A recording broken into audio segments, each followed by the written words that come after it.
Now in today's video, I asked AI to build me the best Game Week 1 draft, and this is what it's come back with. Now of course, before we head into the video, if you do enjoy any of the content that you see on the channel, please be sure to like, comment and subscribe as we're trying to hit 16,000 subscribers before the start of the new Premier League season, and honestly it would mean the absolute world to me if we could do that. Now let's go and head into that AI draft.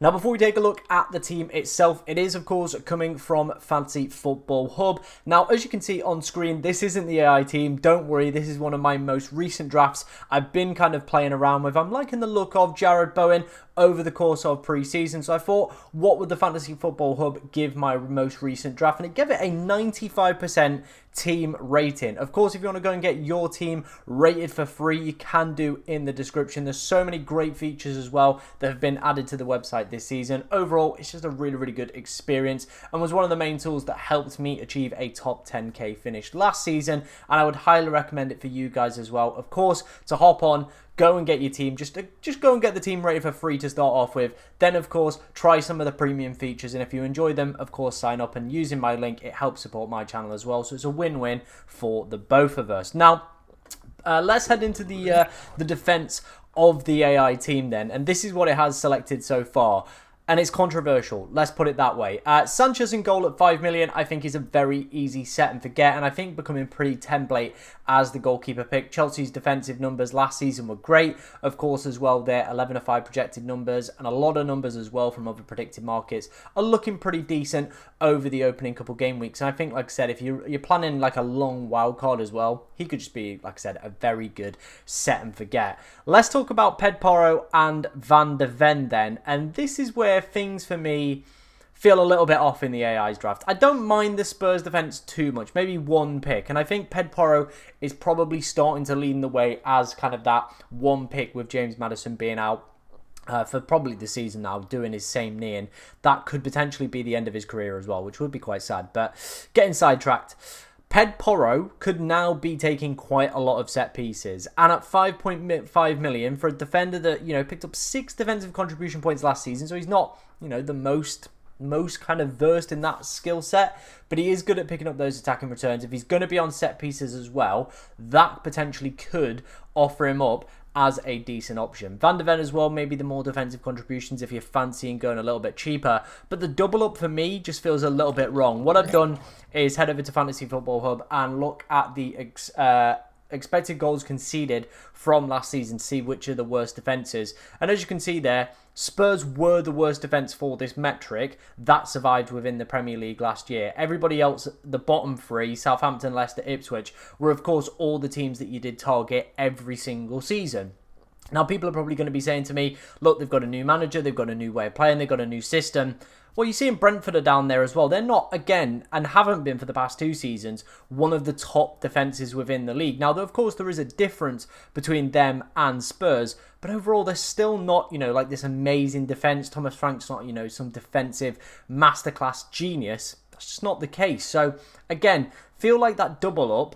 And the fixtures are a little bit of a mixed bag as well. They don't feel like, you know, 100% guaranteed I want to play these. So I'm not 100% sure I agree with the AI on the double Spurs defence. Just feels a little bit iffy to me. I think Guardiola and City are probably going a little bit under the radar with their strong fixtures. But of course, it's trying to find the player that's going to play decent minutes every single week. And even with Guardiola, you don't know if that's necessarily going to be the case. Is he going to be at centre-back? Is he going to be at left-back? We're only going to get one Manchester City pre-season game as well, and kind of have to base our judgments off that. For me personally, City as a whole at the start of the season just feels like an easy avoid, because we don't know the minutes, and I don't want to gamble on some minutes risk player that just doesn't feel right. So I'm not a big fan of Guardiola at 6. I think there's plenty of better defenders at 5.5. And if you do want a 6, if Gabriel starts playing minutes pre-season, he'll be the one. And Van Dijk is probably the best option at 6 this season. In terms of the bench, then it's gone for 2 cheap 4 million defenders, so I don't mind that. And then it's gone Kelleher as well at 4.5, just to give itself a bench boost. However, it is looking likely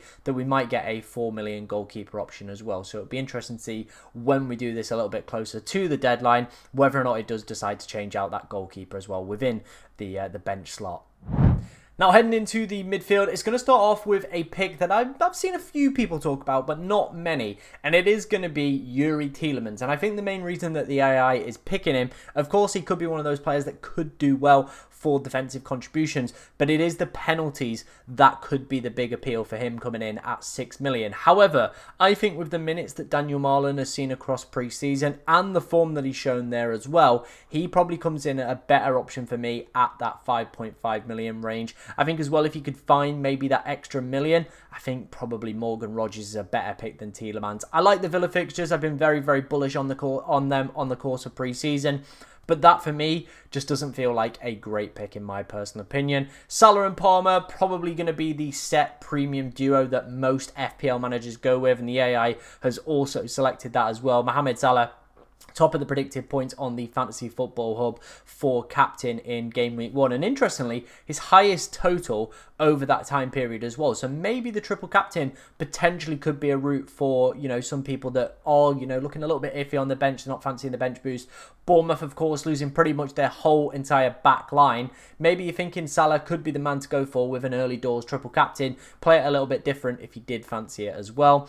Cole Palmer with the Chelsea fixtures is... yeah, again, I 100% understand why the AI is selecting that one. Saka as well. I think the reason that the AI is probably looking at Saka, of course, Mohamed Salah's got Newcastle in game week 2. Palmer's got Fulham, but Saka's got Leeds at home. That feels like a great, great fixture. The only problem I have with Saka is I want to, first of all, see how he gets on with Gyökeres and see if there's actually any change in terms of like the hierarchy or in terms of the goal involvement or the output and the players that are getting the goals before, of course, investing £10 million into Bukayo Saka. I just think at that price point, I'd need a lot more assurities. Like, you know what I mean? I'd need like him to be confirmed penalty taker, confirmed minutes, and we know like Gyökeres is going to be playing up front. He's going to be on the right, and there's going to be like that good link up.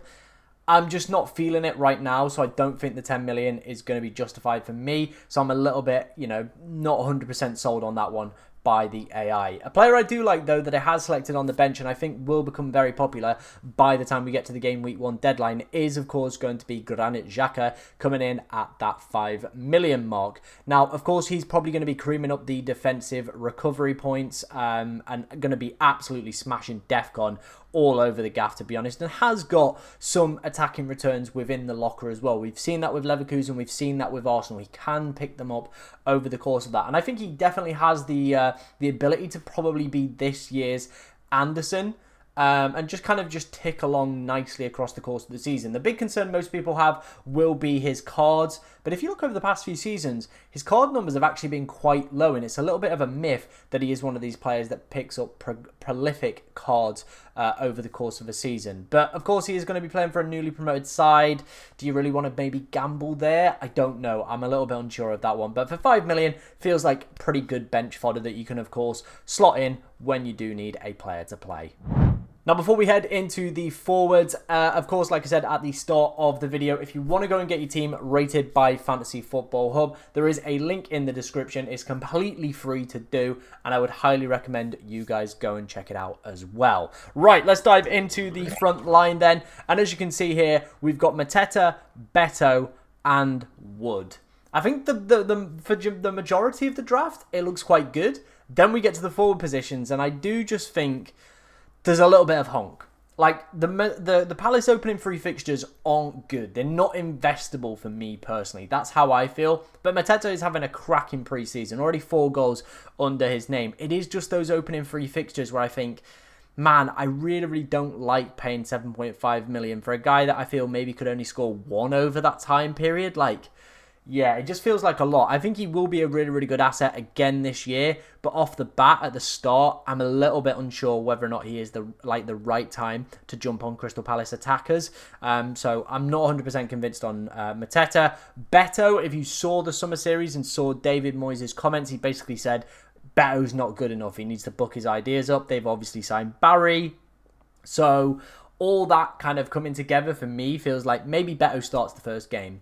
But longevity probably not looking great for him in the team, and that's obviously not what you want to have with your game week 1 drafts. You want to have these picks that are just pretty consistent, going to be playing solid minutes, and I don't think we can guarantee that with Beto, in my personal opinion. So again, probably going to be an avoid there. Chris Wood, I don't mind. Like, his data last year wasn't great. We all know Chris Wood's data was really poor, and he was overachieving in a lot of his games last season when he did score. So there might be a regression back to the mean this season, and we do see those numbers drop off. But the Forest fixtures all great at the start of the year. They're some of the best that you can, of course, get. And the Fantasy Football Hub model is agreeing with that. You know, it likes the Forest fixtures. It likes Chris Wood at 7.5, a penalty taker as well, which is always a good sign to have. The concerns I would have, though, of course, like I said, is going to be that overachievement in the underlying numbers. But out of the 3 forwards it has selected there, I do feel like Chris Wood is probably the most pickable forward that the AI has selected.